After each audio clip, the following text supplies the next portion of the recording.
DXDC RadyoMaN Report.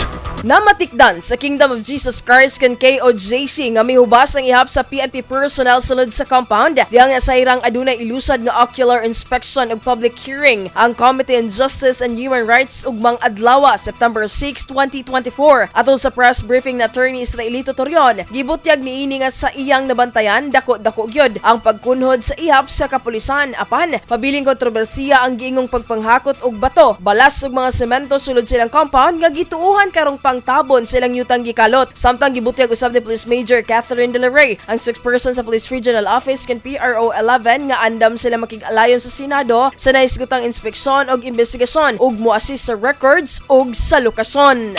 By cooperating fully with the Senate team, we aim to address any concerns and demonstrate that our practices adhere to legal and ethical standards.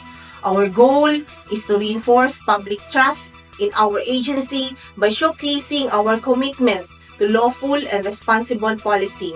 We believe that through this collaborative effort, we can work together to enhance the integrity and effectiveness of our operations. Kasama mo sa balita ug serbisyo publiko, RadyoMaN Ivy Parido, tatak RadyoMaN. RadyoMaN News, Diretso Balitang Metro Davao.